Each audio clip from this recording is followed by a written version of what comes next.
Hi అందరికీ నమస్కారం. నేను మీ బి మహేశ్వరరెడ్డి. ఫిబ్రవరి 28, 2025న జాతీయ సైన్స్ దినోత్సవ సందర్భంగా Sir C V Raman science club Proddatur division వారు ఏర్పాటు చేసిన కార్యక్రమంలో మన జిల్లా గౌరవ విద్యాశాఖాధికారైన శ్రీ ఎస్ శంషుద్దీన్ గారు ప్రసంగించడం జరిగింది. ఒక అకాడమీషియన్ విద్యాశాఖాధికారిగా ఉంటే ఎలా దిశానిర్దేశం చేస్తారో ఆయన మాటల్లో మనం వినవచ్చు. ఆ ప్రసంగమే మీ అందరి కోసం. ఇతరుల అనుభవాల నుంచి నేర్చుకోరు, వీళ్ళని మూర్ఖులు అని అంటారు. మనం ఏ కోపం వస్తామో ఒకసారి ఆలోచించండి. సైన్స్ దినోత్సవం రోజు ఈ మాటలు ఏమిటి అన్నటువంటిది, దీని వెనక ఒక అర్థం ఉంది. మనం దేని కిందకి వస్తామో ఒకసారి ఆలోచించండి. అరటిపండు తినేవాళ్ళు ఎంతమంది ఉన్నారు? చేయటండి ఒకసారి. రైట్. మామిడి పండు, చికెన్, ఇవి కొన్ని ఉదాహరణలు మాత్రమే. ఇవన్నీ మనం తింటున్నాం. దీనివల్ల మనకేం జరుగుతుంది అని ఒక్కసారి ఆలోచించారా మీరు? ఈరోజు సైన్స్ డే. ఒకటి, భారతదేశంలో పుట్టినటువంటి అతి కొద్ది మంది, అంటే ఎందరో మహానుభావులు ఉన్నారు. అందులో ఒకరు సివి రామన్ అయితే, ఆయన ప్రపంచంలో కనుక్కున్నటువంటి రామన్ ఎఫెక్ట్కు ఇది ఇవ్వడం అనేటువంటి జరిగింది.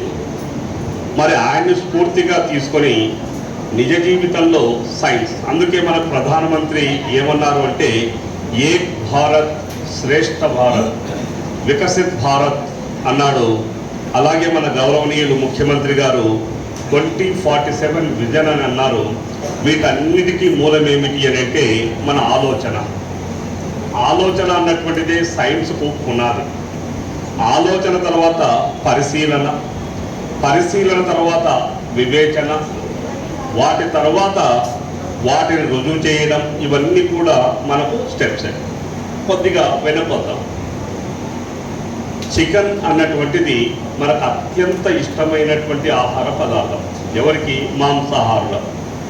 మరి దానివల్ల ఒకప్పుడు మన భారతదేశంలో క్యాన్సర్ అంతరించిపోయింది అన్నటువంటి ఈ క్రమంలో ఈ మధ్యకాలంలో రెండు మళ్ళీ మనకు చాలా ఇబ్బంది పెడుతున్నాయి.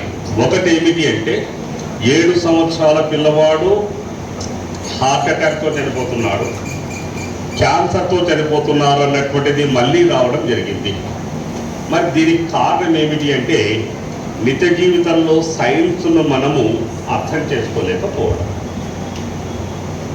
చికెన్ అన్నటువంటిది మనం చూస్తే, ఆ షాప్లో వాళ్ళు తయారు చేసేటువంటి చికెన్ తక్కువ వయసులో ఎదుగుదల రావాలని ఇంజక్షన్లు ఇచ్చి దాన్ని, అంటే 2 నెలలు లేదా 3 నెలల వయసు ఉన్నటువంటిది 9 నెలల వయసుకు పెంచుతారు. దానివల్ల ఆ వయసులో 300 గ్రాములు ఉన్నటువంటి కోడి ఒక్కసారిగా 2 కేజీలకు పెరుగుతుంది. దాంట్లో ఉన్నటువంటి విష పదార్థాలన్నీ మనకు పోతున్నాయి. అలాగే అరటి పళ్ళు కార్బైడ్ వేస్తున్నారు, మామిడి పళ్ళు కార్బైడ్ వేస్తున్నారు. మరి ఇక్కడ తప్పెవరిది? ఇక్కడ తప్పెవరిది? తప్పెవరిది అని అంటే, వాళ్ళు ఏమంటారు అని అంటే, వాళ్ళ మీద రైట్ చేసినప్పుడు తప్పెవరిది అన్నప్పుడు కొనే వాళ్ళది తప్పు.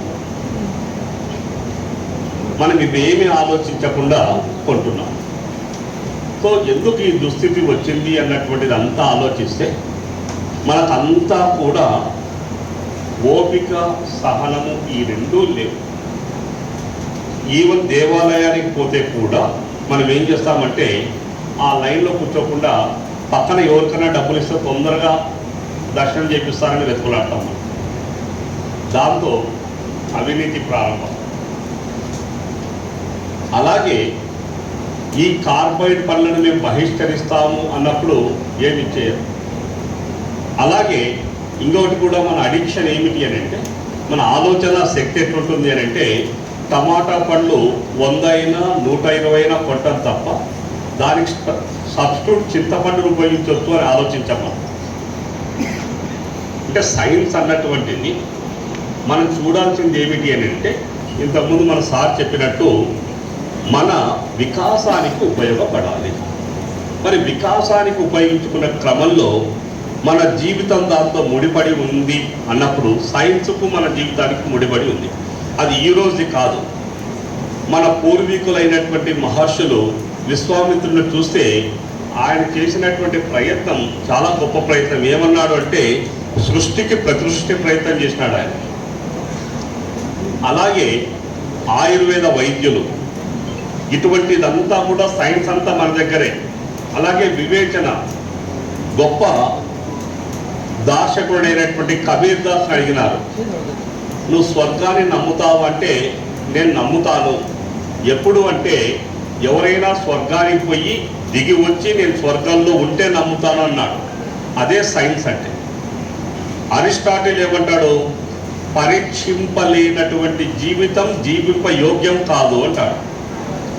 ఏదైనా సరే రుజువు చేయలేనిది అది సైన్స్కు నిలబడదు. సైన్స్ అన్నటువంటిది ఒక కారణం కలిగి ఉంటుంది, ఒక ఫలితం కలిగి ఉంటుంది.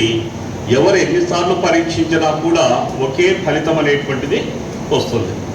సో ఇవన్నీ ఉన్నప్పుడు మనం తెలుసుకోలేనటువంటి పెద్ద మూర్ఖత్వం ఏమిటంటే, మిత్రులారా, విద్యార్థులు కూడా ఒకటి ఆలోచించండి. మనం ఎప్పటికప్పుడు ప్రపంచాన్ని జయించాము, ప్రకృతిని జయించాము అని మూర్ఖత్వాన్ని కలిగి ఉన్నాం. మనకున్నటువంటిది ఒకటే ఏమిటంటే, we cannot conquer the nature but we can understand the nature అంటారు. ప్రకృతిని ఈ ప్రపంచంలో ఎవరూ జయించలేరు. దానికి ఉదాహరణ కొన్ని వేల సంవత్సరాల నుంచి ఉన్నటువంటిది ఆలోచిద్దాం. మొదట ప్లేగు అనేటువంటిది ఉండింది. దాన్ని రూపుమాపాము అనే లోపల టీబీ వచ్చింది. అది వచ్చే లోపల క్యాన్సర్ వచ్చింది. అది వచ్చే లోపల ఎయిడ్స్ వచ్చింది. అది వచ్చే లోపల ఇలా నువ్వు ఎన్ని సమస్యలు పరిష్కరించుకుంటూ పోయే కొద్దీ ఇంకా కొత్త కొత్త సమస్యలు రావడం అనేటువంటిది జరుగుతూనే ఉంది. మరి దీనికి అన్నిటికీ పరిష్కారం ఏం లేదా? మనం ఏం చేస్తున్నాము అని అంటే, సైన్స్ అన్నటువంటిది ఇలాంటి దినోత్సవాలు జరుపుకుంటున్నాం, ఎగ్జామ్లో రాసుకుంటున్నాం, కానీ నిజ జీవితంలో దాన్ని సరైనటువంటి విధంగా వినియోగించుకోవడం లేదు. మన పరిస్థితి ఎట్లుంది అని అంటే, ఎండాకాలంలో మా సార్ ఒక ఆయన ఏం చేసినాడంటే, బాగా ఎండగా ఉండి ఒకరింటికి పోయినాడు. పోతే అక్కడ విపరీతమైనటువంటి మంచి సువాసన వస్తుంది. ఆ సార్కు బయటకు పోబుద్ధి కాలేదు. వెంటనే అట్లే కూర్చున్నాడు. ఫస్ట్ టీ ఇచ్చినాడు, మళ్ళీ ఒక గంట అయింది మళ్ళీ కూల్ డ్రింక్ ఇచ్చినాడు, మళ్ళీ ఒక గంట అయింది మజ్జిగ ఇచ్చినాడు. అంతవరకు మంచి సువాసన వస్తూ ఉన్నటువంటిదంతా కూడా చూసిన తర్వాత అతను బయటికి పోబుద్ధి కాలేదు. ఆ ఎండలో కొద్దిసేపు అయిన తర్వాత 3 గంటల తర్వాత క్రమక్రమంగా విపరీతమైనటువంటి చెడు వాసన వస్తుంది.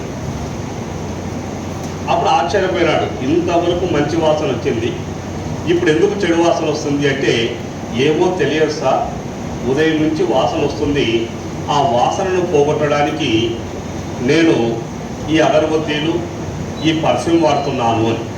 అప్పుడు ఆయన అన్నాడు, సార్ నువ్వు చేయవలసింది అది కాదు, వాసన ఎక్కడొస్తుందో కొద్దిగా కష్టపడితే మనకు దాని మూలం తెలుస్తుంది, దాన్ని తీసేస్తే నీకు పర్ఫ్యూమ్ అవసరం లేదు, సెంటు అవసరం లేదు, ఇల్లు బాగుంటుంది అన్నటువంటిది. సైన్స్లో ఎన్ని ఆవిష్కరణలు జరుగుతూ పోతున్నప్పటికీ కూడా మానవ జాతిలో మనమేమనుకుంటున్నామంటే అభివృద్ధి జరిగింది అనుకుంటున్నాం. కానీ మన నిజ జీవితాల్లో మనం చూస్తూ ఉంటే ఈరోజు మనం సంపాదించే సంపాదనలో 50% డాక్టర్స్కు పెడుతున్నాం. మరి డాక్టర్ రహితమైనటువంటి జీవితం ఎక్కడుంది? మనలోనే ఉంది. సో మన జీవన విధానంలోనే ఉంది.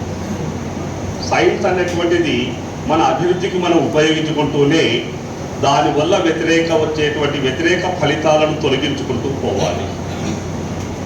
ఇక్కడ ఉన్నటువంటి పిల్లలలో మీరెంతమంది పౌష్టికాహారాన్ని తీసుకుంటున్నారు. ఇక్కడ ఉన్నటువంటి పిల్లలకు నూడిల్స్, తర్వాత ఎగ్మి, పిజ్జా, బర్గరు, ఇటువంటివన్నీ జంక్ ఫుడ్ తిన్నటువంటి పిల్లలు మీకు దాదాపు ఒక 3-4 ఇయర్స్ తర్వాత రెగ్యులర్గా పానీపూరి ఇవన్నీ తిని ఒక 3-4 ఇయర్స్కు మీరు ఎక్కడికి పోతారంటే గ్యాస్ట్రో ఎంట్రాలజిస్ట్ దగ్గరికి పోతారు. ఆయన ఇచ్చేటువంటి సలహా రోజు మా సారోళ్ళు మీకు ఇస్తుంటారు, మా సైన్స్ సారోళ్ళు కానీ ప్రతిసారి కానీ మనకి ఇస్తుంటారు, బయట జంక్ ఫుడ్ తినొద్దండి అని. మీరు అప్పుడు వినరు. 500 రూపాయలు ఫీజు కట్టిన తర్వాత ఆయన ట్యాబ్లెట్ ఇచ్చి నువ్వు జంక్ ఫుడ్ తినొద్దు అంటే ఇంటికి వచ్చి అమ్మ డాక్టర్ చెప్పినాడు జంక్ ఫుడ్ తినొద్దు అని.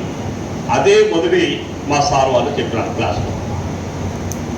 అంటే ఏదైనా మనం ఏం చేస్తామనంటే పీకల దాకా వచ్చేంత వరకు దాన్ని పట్టించుకోదు.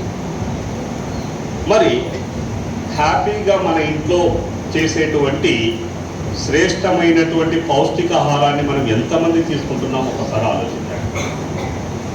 ఈ మధ్యకాలం ఇంకా పెద్ద ఫ్యాషన్ ఏం తెలుసా, ఎగ్గు తీసుకుంటారు, ఆ ఎగ్గులో ఎల్లో సొన పక్కన పెట్టేస్తారు.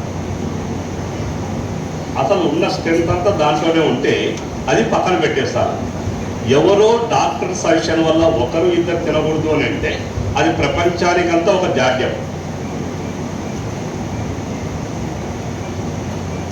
అలాగే మన వాళ్ళు ఏం చేస్తారంటే డైట్ మెయింటెనెన్స్ అని చెప్పేసి ఐస్ క్రీమ్స్ తింటారు. నువ్వు 3 పూటలు అన్నం తినేటువంటి అన్నం కంటే కూడా ఒక కప్ ఐస్ క్రీమ్ క్యాలరీస్ ఎక్కువ. అంటే మనం మన జీవితంలో ఆరోగ్యానికి పనికొచ్చేటువంటి ఆహారాన్ని తెగిస్తున్నాం. అందరూ కూడా లేటెస్ట్గా ఉన్నటువంటి సో ఇప్పుడు ఎవరికైనా సరే అన్నీ కూడా న్యూ బ్రేక్ఫాస్ట్ ఐటమ్స్ తప్ప ఆరోగ్యకరమైనటువంటి దానికి చేయం. రెండవది, ప్రకృతిని మనం ఎలా కాపాడుకుంటున్నామో ఒక్కసారి ఆలోచించండి. నిజంగా మీ తరమేమో కానీ మీ తర్వాత తరం పిల్లలు మీరే. నిజంగా మీరు ఆలోచించండి, మీ తర్వాత తరం వాళ్ళు స్నానం చేస్తారా?